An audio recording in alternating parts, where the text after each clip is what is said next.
Europe 1. Vous écoutez Culture Média sur Europe 1, 10h, 11h30 avec Thomas Hill et vos invités ce matin, Thomas. Oui, je reçois ce matin le duo qui anime l'émission dédiée au jardin et à la nature. Silence, ça pousse sur France 5 les samedis, dimanches matin. Carole Tolila et Stéphane Marie. Émission qui existe depuis 1998, même si à ses débuts, c'était un programme assez court, d'une dizaine de minutes. On voyait juste vos mains, Stéphane. Il n'y avait même pas votre douce voix. Non, c'était la voix de Jean-Quentin Châtelain. Ouais. Que j'avais choisi parce qu'il n'avait pas l'accent du Midi, il avait un accent qui était un accent différent des accents qu'on pointait à l'époque. Un peu original, quoi. Oui, Ouais. il fallait que j'aimais bien. Et c'est-à-dire que c'était 13 minutes, je racontais, il y avait 5 petits sujets de 1h30 ou 2h30. Des petits tutos, c'est ça, des c'était explications. Un peu, oui, c'était vraiment, la chaîne voulait quelque chose de très pratique. Ouais, c'est ça. Et effectivement, c'était la 5e d'ailleurs à l'époque encore. Des tutos pas incarnés. Ouais. Donc de temps en temps, on apercevait mes longs cheveux. Oui, parce qu'à l'époque, il avait les longs Il avait cheveux. des cheveux longs, jusque Trop les marrant, épaules. Et puis surtout les mains, effectivement. Ouais. Nos Et puis mains. alors ensuite, vous avez fait une émission plus longue, en binôme d'abord avec Noël Bréham, qu'on salue, et puis On embrasse. Carole depuis quelques années maintenant. Vous savez depuis combien de temps ou pas d'ailleurs? Question piège. Je te l'ai dit mercredi, t'as de la chance. 8 ou 9. 9, l'âge de ma fille. L'an dernier, Je t'ai c'était dit- 8. Je t'ai dit l'année Bravo, prochaine, tu Stéphane. dois fêter mes 10 ans. 10. Et alors, est-ce que vous vous souvenez comment s'est fait le choix de Stéphane? Parce que moi, je la connais un peu. Ça n'a pas pu se faire sur ses compétences en jardinage. C'est pas possible. C'est dégueulasse. Donc Comment tu as choisi comment est-ce qu'elle a été ta choisie, partenaire Carole Teuila? En fait, on se connaissait pas. Non, j'ai Non. passé un casting. Et non, c'est comme la couverture d'un livre.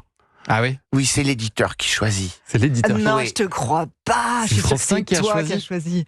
J'ai dit oui. Ah, Parce que vous êtes quand même le Belle. rédacteur en chef, ouais. Vous êtes quand même C'était quoi le mais test? Il y avait quoi Alors, comme C'est test? il y avait vraiment un la casting, chaîne attends. qui propose. Ah oui, c'est la chaîne. Oui, c'est la chaîne qui propose et nous avons disposé. Voilà. Alors, il est vrai que c'est la chaîne qui m'a proposé de passer le casting. Ouais. C'est Julie, qui était ma conseillère de programme au maternel, qui a décidé de me mettre sur le casting de Silence, ça pousse, Julie Griveaux. C'était quoi le casting? Alors, on devait préparer un papier, et c'est vrai, alors moi, ce qui m'a beaucoup perturbé, c'est marrant, on n'en a jamais parlé, Stéphane.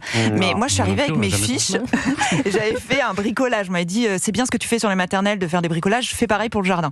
Et j'avais fait une jardinière à base de palettes, et donc je suis venue avec ma jardinière, et j'avais mes fiches, et là, on me dit, non, c'est sans fiches. Tout doit être en impro. Et alors là, ça m'a un peu paniqué sur le moment parce que tu peux plus lire ce que tu as Ouais. préparé. Et j'ai posé les fiches et en fait, on a dû interagir tous les deux et il fallait voir s'il y avait une Et ça espèce fonctionnait. d'ambiance, d'osmose. Et moi, je savais que ça faisait déjà au moins 2 sessions de casting. Donc je me disais, dis donc, il y a beaucoup de femmes qui postulent. Ouais. Je vais jamais être prise. Et la concurrence. Mais vous n'avez pas la main verte, Thomas Mais le si. disait à l'instant. Qu'est-ce qui vous a motivé? Parce que on n'a pas la main verte, on vous propose de faire une émission de jardin. C'est Au comme début, on me l'a proposé. vendu en me disant, c'est Stéphane l'expert jardin et toi, tu dois intervenir pour faire du bricolage. D'accord. Alors moi, à la Non, et base, puis faire interagir avec ce que je raconte. Oui, Si c'est elle ça. savait autant de choses que moi. Il fallait qu'elle soit pas Bah oui, spécialiste. même naïve, un peu. Évidemment, il a jamais été question de ça. Noël Bréham, elle a jamais été spécialiste de jardin. C'est ça d'ailleurs qui fonctionne dans un duo, c'est quand vous êtes très complémentaires, c'est pour ça que ça Absolument. marche. Et puis c'est aussi, je veux dire, il y a une sorte de maillon justement entre le téléspectateur et moi. Ouais. Moi, je veux pas parler tout seul. Je suis pas Nicolas le jardinier et j'ai besoin d'avoir. non, c'est Et- vrai. Ben oui, et j'ai besoin d'être en conversation avec quelqu'un qui met en œuvre sa Et curiosité. puis de temps en temps, qui te remet sur le chemin. Parce Qui que de temps recadre un en temps, peu. il y a des anecdotes. Oui. C'est le mouchoir. Ils peuvent partir très loin. Oui, c'est là où ça peut être utile, effectivement. Non, mais sinon, on ennuie tout le monde. Ouais. Et alors, Non, ce et au qui moins, fait- on se marre. Ouais. On se marre, on Ce se qui prend pas fait au aussi sérieux. que ça dure depuis longtemps, ce sont aussi évidemment vos audiences, c'est quand même le nerf de la guerre. Elles sont très supérieures à la moyenne de France 5, donc là-dessus vous êtes tranquille. Et puis disons-le aussi, Silence, ça pousse, c'est devenu une marque qu'on retrouve notamment dans les jardineries, sur des plantes. Donc j'imagine que ça rapporte un peu tout ça à France Télé aussi. On n'a pas les chiffres. Non, Les chiffres de ça, on n'a ouais. pas un pourcentage sur les ventes, c'est Mais parce que dommage. ça joue, ça, forcément. Bah aussi. forcément. Je Ouais. pense que Il oui. n'y a pas en fait, beaucoup je veux d'émissions dire avec des produits dérivés comme ça. Abandonner Silence ça pousse, c'est abandonner tout ça. Et c'est la licence. Il y a des plantes, du pour terreau. les plantes, c'est énorme. Ah oui, oui. Enfin, c'est énorme. Ça représente beaucoup de volume et puis beaucoup de travail de gens qui sont derrière, qui cultivent ces plantes-là, qui les envoient, le terreau, parce que les Silence ça graines. pousse, c'est devenu une marque en fait, vraiment une marque. Ouais. Les gens ont confiance, connaissent. quoi. Et alors, pour continuer dans les coulisses, racontez-nous un peu comment ça se passe, les conditions de tournage de cette émission, parce que c'est quand même très particulier. Déjà, vous êtes dans le coin le plus vert de France, on peut le dire. Le plus tempéré de France. Chez vous, Stéphane, dans le Cotentin. Oui. Ouais, alors je vais commencer parce que ça commence chez moi, c'est-à-dire le lundi soir à 18h, il y a l'équipe qui débarque et on part tous en fait dans la voiture et on rejoint la maison de Stéphane.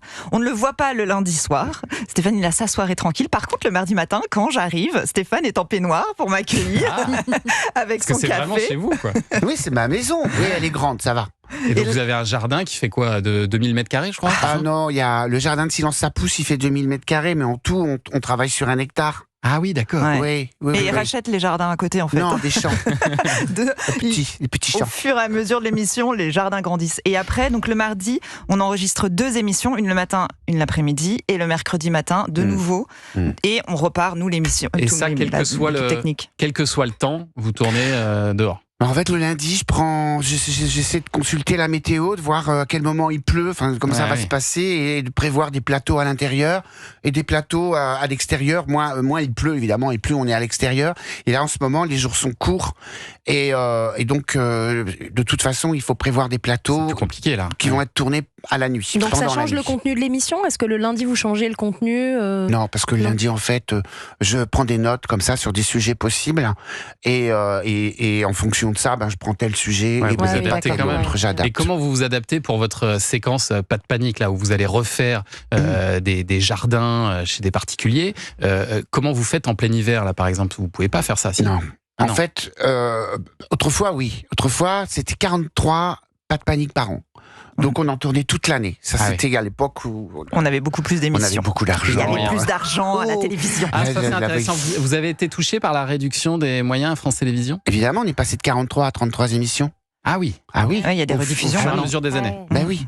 Donc ce qui s'est passé, c'est que j'ai introduit une rubrique qui s'appelle Retour de Pas de panique, parce que je crois en l'esthétique de la preuve, et donc retourner chez les gens 2, 3 ans, 4 ans plus tard et voir comment les plantes ont investi l'endroit et métamorphosé l'endroit, ça c'est formidable.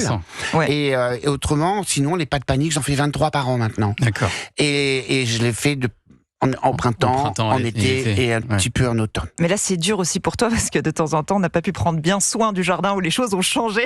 Ça doit être difficile aussi. Oui. C'est très rare que ça soit pas... C'est très rare que ce soit décevant. Oui, décevant. Par contre, ça arrive que des gens, tout d'un coup, avec une plante sublime, ah oui, mais non, elle était trop grande, et ils ont peur. Et ça raconte les gens. Et ça, je trouve ça pas mal. Et alors, j'ai regardé un peu le sommaire de l'émission de samedi. Là, vous irez chez Damien à Tours pour refaire son petit jardin. Il y aura aussi dans l'émission la visite d'une érablière, parce que vous êtes allé au Canada, Stéphane. Et Carole, vous allez nous inciter à faire du tufting. Ouais, pour la rubrique Qu'est-ce que des c'est que créateurs. ça encore, le tufting? Alors en fait, dans l'émission, on met en avant les créateurs. Et là, le tufting, en fait, c'est un pistolet avec un fil de laine. Et vous allez donc tirer sur une toile tendue. Alors pourquoi ça nous intéresse dans Silence ça pousse? C'est qu'on va faire des paysages. C'est avec un couple d'artistes. Elle fait du tufting, Manon Davier.